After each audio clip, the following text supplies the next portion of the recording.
I am consistently amused by the tech sector. It is such a conundrum because, on the one hand, it breeds some of the worst workplace nightmares, but at the same time, it also props up these paragons of people first behavior and culture.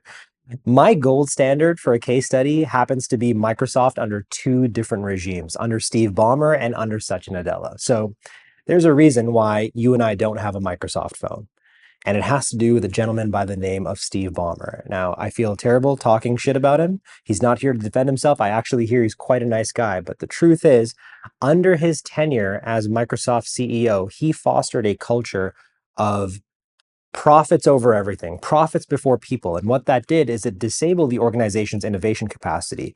People became scared, teams became siloed, and in the end, departments started to cannibalize each other. And as a result, Microsoft failed to capitalize on the five biggest tech trends to date, including smartphones. In fact, if you ever find yourself regretting a decision, just remember that Microsoft under Steve Ballmer once threw a mock funeral for the iPhone. It doesn't get any worse than that. And rumor has it that in a town hall event, Steve Ballmer saw one of his employees holding an iPhone, barreled into the audience, snatched the iPhone out of the person's hand, threw it on the ground, and stomped on it. That really happened. Flash forward to such, oh, by the way, one more thing I should add here. Forbes described Steve Ballmer as the worst CEO of a publicly traded American company. Imagine that being your swan song. And he tanked the company's valuation by more than half over the 14 years, which is referred to in textbooks as the lost decade at Microsoft. So that to me is an absolute nightmare. Then you flash forward to his successor, Satya Nadella, who was thrown into the glass cliff and was instructed to save the company. And he did so by rebooting the very spirit of Microsoft. Instead of doing what Ballmer did, he did the exact opposite. He empowered the organization by doubling down, tripling down on the values of diversity, equity, inclusion, and their resultant outcome, which is belonging.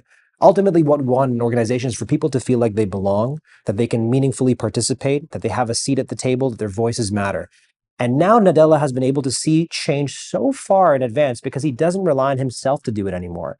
He entrusts his very diverse organization to understand and serve as boundary spanners, to go to the edges of the company and bring back insights, bring back energy.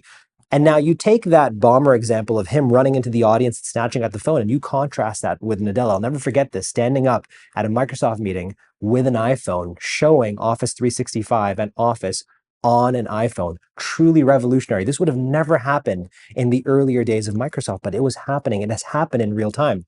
What Nadella has been able to do is rebound the company's fortune. They are now one of the most valuable companies in the world. And I think the secret to his thinking appears in a 2021 D&I report where Nadella says, if we want to empower the world, we must represent it inside of Microsoft. And I never stopped thinking about that. If we want to empower the world, we must represent it inside of Microsoft. And it's so nice to see that that thinking has reverberated to everyone.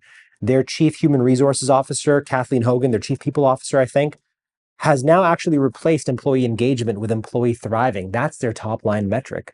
And I think that's just such a beautiful contrast. And if it can happen for a company that consistently beats the S&P 500, a company that is consistently at the top of Fortune list, a company that is one of the most valuable companies in the world, that's permission to the rest of us to emulate.